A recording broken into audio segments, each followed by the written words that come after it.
Benvenuti in questo viaggio attraverso gli aspetti più insoliti e meno conosciuti della vita quotidiana nell'antico Egitto.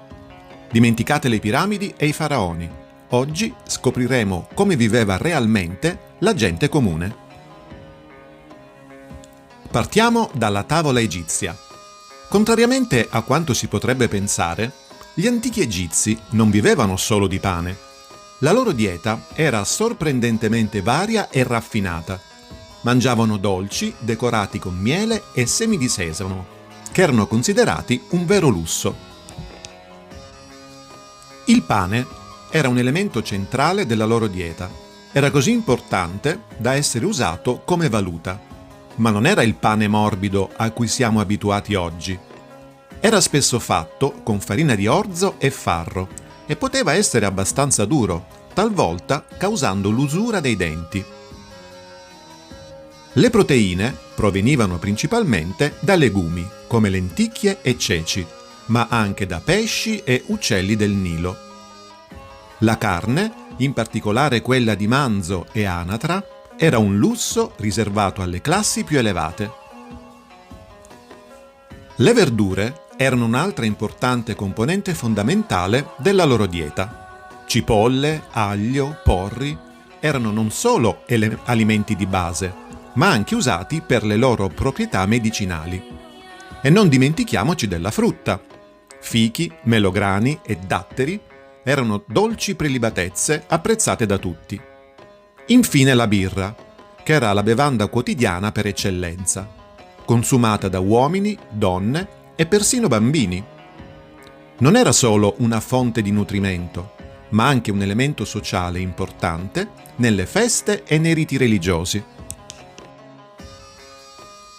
Immergiamoci ora nel mondo della bellezza e della moda egizia, un aspetto che dimostra quanto fossero avanzati in questi campi.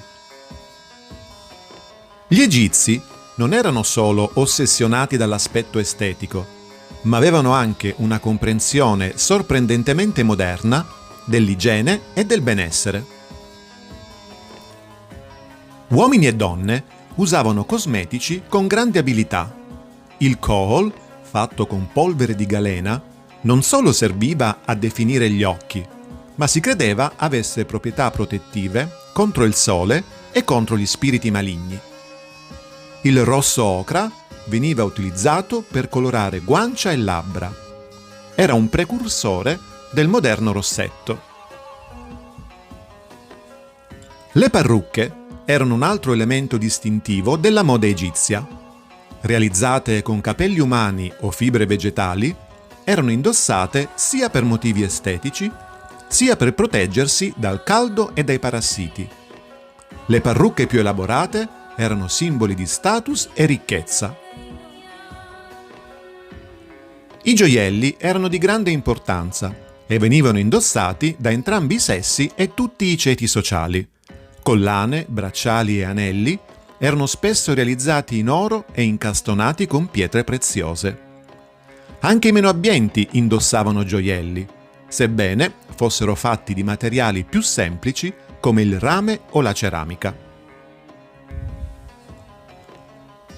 L'abbigliamento era generalmente semplice, principalmente tuniche di lino. Tuttavia, la qualità del lino e la complessità dei disegni variavano a seconda del rango sociale. I più ricchi avevano tuniche finemente tessute e trasparenti, mentre i meno abbienti indossavano versioni più grezze. Infine, un aspetto curioso era l'uso dei profumi e oli aromatici, considerati essenziali per la pulizia personale e come rito religioso. Questi oli non solo profumavano il corpo, ma erano anche usati per le loro proprietà curative e conservanti. Un aspetto fondamentale che venne poi riutilizzato anche nella pratica della mummificazione. Ed infine esploriamo il tempo libero nell'antico Egitto, un aspetto della vita quotidiana ricco di sorprese.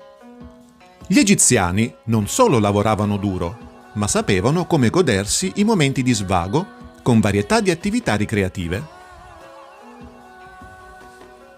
Uno dei giochi più popolari era il Senet, un antico gioco da tavolo che coinvolgeva strategia e fortuna. Questo gioco era così amato che spesso veniva raffigurato nelle tombe e si credeva avesse anche un significato religioso, rappresentando il viaggio nell'aldilà. I giochi da tavolo erano molto popolari tra le classi sociali e spesso venivano giocati in famiglia e con gli amici. La caccia e la pesca erano non solo attività necessarie per la sopravvivenza, ma anche passatempi popolari, specialmente fra l'élite. La caccia veniva spesso praticata in aree paludose del Nilo, dove si cacciavano uccelli e pesci con reti ed arpioni. I bambini egiziani si divertivano con una varietà di giochi e giocattoli. Avevano bambole fatte di stoffa e terracotta, modellini di barche per giocare nel Nilo e persino giochi di ruolo che imitavano le attività degli adulti. La musica e la danza avevano un ruolo centrale nelle celebrazioni e nei riti religiosi. Strumenti come l'arpa, il flauto erano comunemente usati. Le danze erano eseguite sia per il divertimento che come parte delle cerimonie più formali. Infine, gli egiziani amavano le storie e la poesia. I racconti mitologici e le leggende venivano narrati oralmente, spesso durante feste e raduni, arricchendo la loro cultura con un patrimonio di storie ed eroi. E per oggi è tutto. Spero questo video vi sia piaciuto. Se vi è piaciuto mettete mi piace, iscrivetevi al canale o lasciatemi dei commenti. Troverete altri video su questo canale. Alla prossima. Ciao!